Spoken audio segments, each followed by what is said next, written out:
What is going on, guys? My name's Brian and welcome back to the Game Shower, where we like to shower you with gaming news, reviews, and unboxings. And today we're going to be talking about the trailer that was presented at Sony State of Play of Final Fantasy VII Remake. I'm going to try my best to break down the trailer as much as possible and give you my thoughts on everything that I saw from this trailer as we go. So let's start off with the very beginning of the trailer. Right from the jump, you can tell that Square Enix has a positive message for every anticipated Final Fantasy fan out there with the words, "The return draws closer." This meaning that the wait for Final Fantasy VII is not far, and by the looks of it, we should see a release date for this year. I would also like to quote Soldier First Class, who I will be referring to a lot in this video due to the fact that because of the busy time schedules, unfortunately, we were unable to collab, but I will be using some of the information he shared to try and break down this short trailer as much as possible.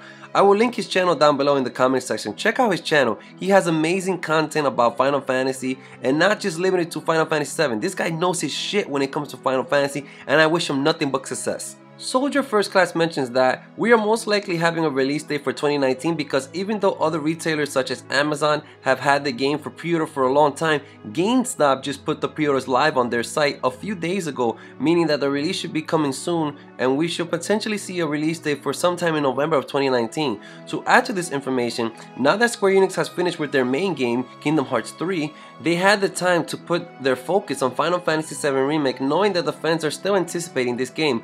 With sales from Kingdom Hearts 3 breaking records, might as well continue making a lot more money by giving the fans what they want, and that is Final Fantasy VII Remake. The trailer then gives us a clear view of Aerith for the first time, and they couldn't have done a better job. Just look at Aerith's hair. You can see the two braids hanging from each side of her bangs, her pink bow holding the braid from the back of her head. She is also wearing a red type of jacket material looking like thing, and she also has a small flower chain.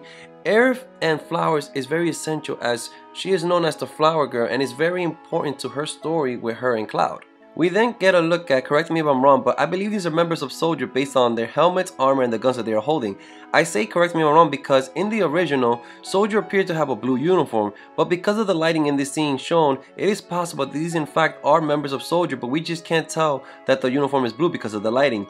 Also, another reason I believe these are members of Soldier is because we see the train that Cloud jumps off in the beginning of Final Fantasy VII when he had joined Avalanche. The trailer picks up with a missiles cutscene which appears to be coming out of a boss battle.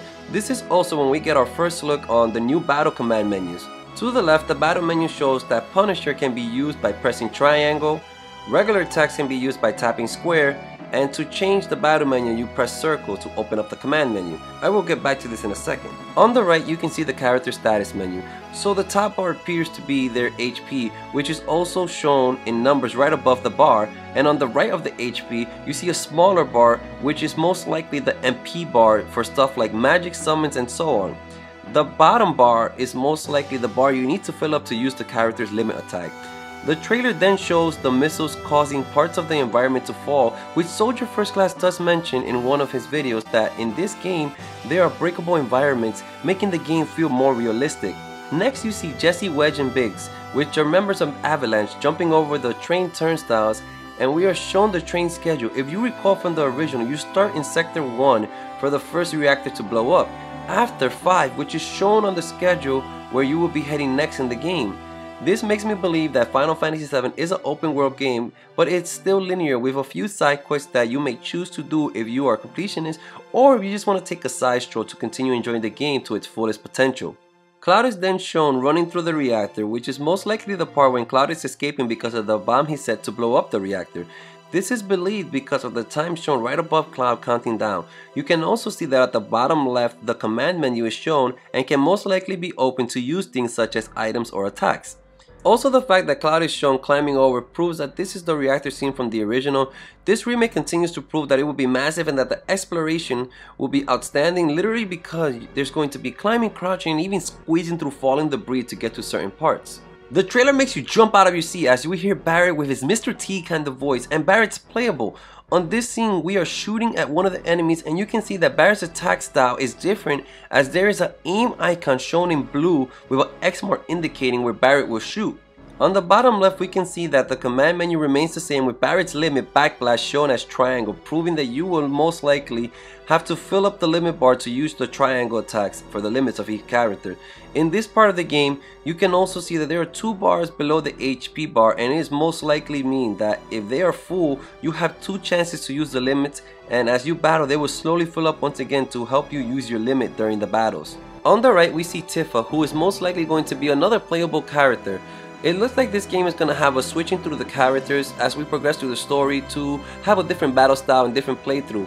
Also, keep in mind, we weren't shown Tifa, but I believe that's because Square Enix is trying to save up some of the character reveals for E3 to have the crowd go wild. With Tifa and Cloud being close combat fighters, Tifa using her fist and Cloud his exaggerated sword, Barret will most likely be a character that is best used for those long range attacks on enemies.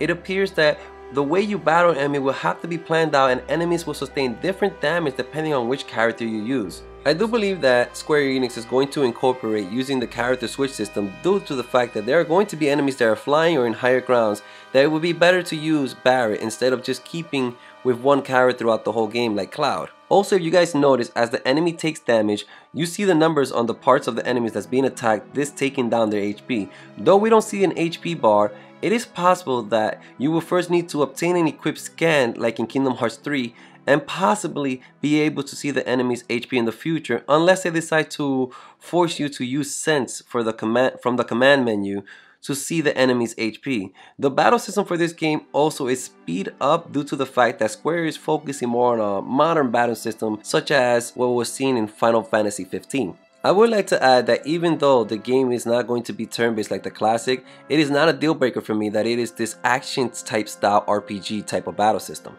Biggs is then shown talking to Barret, where we get a closer look at Barret, and man, even since the original, I feel like Barret's character was influenced by Mr. T, and Barret even sounding as cocky as ever.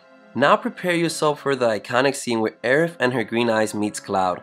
I honestly love where we are in gaming today's age because the graphics, even though they are not final, are subject to change and is not actual footage of the gameplay as mentioned right in the beginning of the trailer. This looks, simply said, amazing. Just look how Aerith is leaning to the side, and so is her hair. The artwork is so amazing that you can even see each individual strand of hair as the light shines off her hair and the shadow covers parts that the light doesn't hit. The green in her eye also just looks and feels, if you know what I mean by the appearance, so realistic. Aerith is shown next to have her baskets with her flowers as she offers Cloud one, even though she doesn't sell it to him for 1 gil like she did in the original. Cloud also looks a little buffer. I love how they kept his figure as tall and skinny, but they gave him a more, a fuller and not dying of hunger look. Moving on, we then see the sewer monster from the time when Dino sends you down in the game, and wow, Square Enix has done an amazing job with their character design because this monster just looks cool as shit. The trailer picks up and shows us more of the battling. As you can see, Aerith is not part of the team. Being that Barret is with you at the time you meet Aerith is the reason why I believe Square is deciding to keep this a 3 to a party type of thing, which makes you have to switch between characters throughout the story. We are also shown Cloud using one of his limits attack, and then we are shown the scorpion boss, I can't remember his name right now, but he shoots a laser from his tail, which is one of his most powerful iconic attacks. So many of the battles congested into this little over a minute trailer, and oh my god guys, this is when the trailer really picks up. We see Sephiroth's back and his long thin sword as he says, "Can you bear to see the planet suffer, Cloud?" And they are surrounded by fire.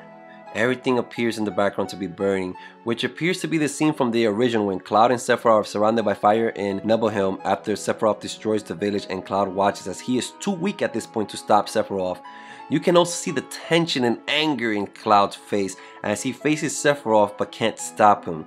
The trailer then cuts to the dark screen and we are shown the logo of Final Fantasy VII Remake and are told to expect more information on Final Fantasy VII Remake at E3, which was, expected. I was expecting this, guys. Though we did not get Sephiroth's face or front for that matter, we did get to at least hear his voice, and I must admit I was hoping for a more sinister evil voice, but the voice did give me that Sephiroth kind of vibe and adds to the anticipation of the release for Final Fantasy VII Remake. That's all I have for you guys today, and I hope to see more of Sephiroth and the reveal of other characters like Yuffie, Vincent, and Tifa. Expect more information at E3 on Final Fantasy VII Remake, which will be on June 10th. Remember to subscribe to the channel, as I will keep you guys updated on all Final Fantasy VII Remake news and so much more. Also, if you found this video helpful or even enjoyable, hit that like button because it all really does help the channel. And again, thank you so much for watching. This has been the Game Shower, where we just showered you with Final Fantasy VII Remake news. Take care, guys.